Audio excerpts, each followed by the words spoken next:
બુલેટિનમાં આપનું સ્વાગત છે। વડોદરામાં નંદેસરી પોલીસ સ્ટેશન હદ વિસ્તારમાં એક વ્યક્તિ પર 4 થી 5 જેટલા શખ્સો દ્વારા હુમલો કરાયો હોવાની ઘટના પ્રકાશમાં આવી। વડોદરા શહેરના નંદેસરી પોલીસ સ્ટેશન હદ વિસ્તારમાં એક વ્યક્તિ પર હુમલો કરાયો હોવાની ઘટના સામે આવી છે। પ્રાપ્ત માહિતી પ્રમાણે ફરિયાદી મિતેશભાઈ રમેશભાઈ પરમારના જણાવ્યા અનુસાર નવા બંધાતા રેલવે બ્રિજ પાસે સિદ્ધેશ્વર મહાદેવ મંદિર નજીક ફરિયાદીના પુત્રને રોકી આરોપી દ્વારા સામાન્ય બોલાચાલીની અદાવત રાખીને ગમે તામ ગંદી ગાળો આપી ગળદાપાટુનો માર મારવામાં આવ્યો। સાથે જ અન્ય આરોપીઓ દ્વારા પણ ગંભીર રીતે માર મારવામાં આવ્યો અને જાનથી મારી નાખવાની ધમકી પણ આરોપીઓએ ફરિયાદીના પુત્રને આપી હતી। ત્યારે આ બાબતે ફરિયાદીના પુત્રને એક આંખ તથા શરીરના ભાગે ગંભીર ઈજાઓ પહોંચતા તેમને સારવાર અર્થે હોસ્પિટલ ખાતે ખસેડવામાં આવ્યા અને તમામ આરોપીઓ વિરુદ્ધ કાયદેસરની તપાસ કરવા માટે ફરિયાદી દ્વારા પોલીસ ફરિયાદ નોંધાવવામાં આવી છે। સાથે જ માંગણી કરવામાં આવી છે કે વહેલામાં વહેલી તકે આરોપીઓને પકડી પાડવામાં આવે અને તેઓની વિરુદ્ધમાં કાયદેસરની કાર્યવાહી હાથ ધરવામાં આવે। હુમલો કરનાર આરોપીઓમાં હર્ષદ નરેશભાઈ ગોહિલ, વિશાલ વિનુભાઈ ગોહિલ, દિનેશ પ્રભાતભાઈ ગોહિલ અને હસમુખ મહેન્દ્રભાઈ ગોહિલ આ તમામ આરોપીઓ વિરુદ્ધ કાયદાકીય પગલાં લેવાની માંગ ફરિયાદી દ્વારા કરાઈ છે। કોટના ગામમાં હું રહું છું, તો અહીંયા રાતે મારી બહેનની છેડતી કરેલી, તો રાતે થોડું બોલાબોલ થયેલું। તો પછી બીજા દિવસે હું હનગઢ પ્રસંગમાં જતેલું લગ્નમાં, તો એ 4 લોકો બાઇક લઈને આવ્યા અને મારું બાઇક આગળ મને ઘેરી લીધો અને પાડી દીધો। પછી એમાંથી એક જણે મને આંખ ઉપર અહીંયા પથ્થર માર્યો મોટો, તો મને કંઈ દેખાયું નહીં, બેભાન જેવો થઈ ગયો। પછી એ લોકોએ દંડા બધું આ અંતે બધું ખબર નહીં શું શું મને માર્યું છે, એટલે પછી હું તો બેભાન જેવો થઈ ગયો।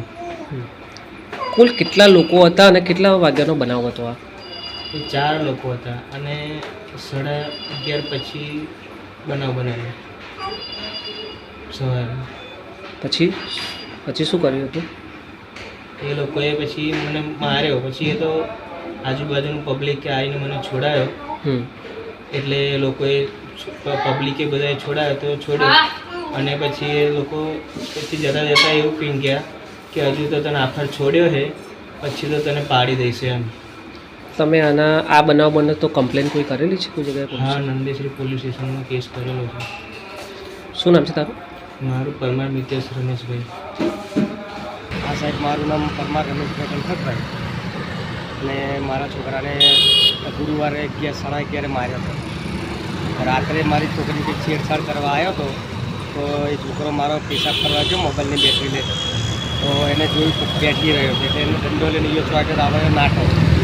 એટલે પછી સવારમાં આને કંઈ ખબર ના પડી અને સવારમાં કંઈ એના ફ્રેન્ડના મેરેજમાં કંઈક ચાલુ લખાવા જતો હતો અને હું તો મજૂરીએ જયો હતો નોકરી કરવા, એટલે હું હતો નહીં। તો પછી એને માર્યો ત્યાં આગળ નવાપુરા, અનગઢ નવાપુરા રેલવે નવો બ્રિજ બન્યા ત્યાં, અને ત્યાં માર્યો એટલે આજુબાજુનું પબ્લિક હતું કે પબ્લિકે એને છોડાયો અને આંખની અંદર મોટો પથ્થર માર્યો। તે મારો છોકરો સાથે બે ફોન થઈ ગયો, ને બે ફોન થઈને ફોનમાં આવ્યો એટલે એને મને કોલ કર્યો, પપ્પા મને બહુ માર્યો છે।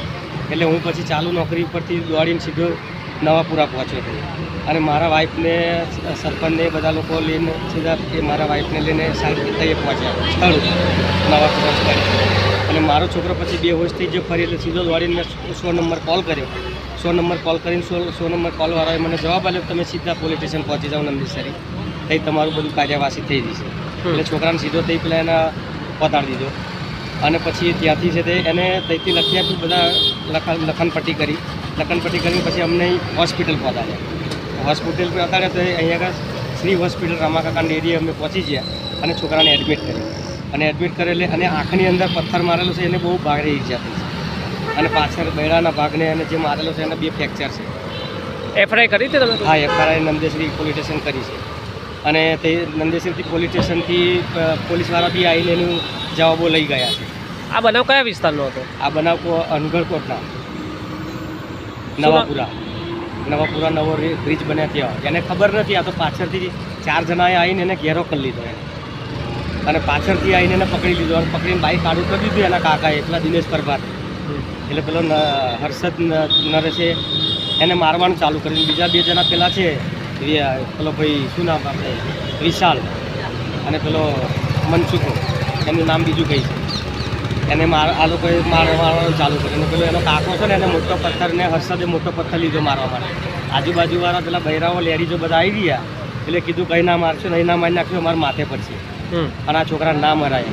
તો એ લોકોએ પછી પથ્થર ફેંકી દીધો અને કીધું કે આજે તો તને જીવતો જવા દઈએ છે, પણ ખરી જો તું મળ્યો તો આપણે તો તને પાડી દેવાના છે. આ બધા આવી ગયા છે એટલે તું બચી ગયો છે. એટલે મારો છોકરો બેહોશ થઈ ગયો અને ત્યાંથી પછી સીધા પોલીસ સ્ટેશન પહોંચાડ્યો. પોલીસ સ્ટેશનથી પછી અમે અહીંયા હોસ્પિટલમાં શ્રી હોસ્પિટલમાં પહોંચાડ્યા. શું નામ છે તમારું? મારું પરમાર રમેશભાઈ ગણપતભાઈ કોટલા.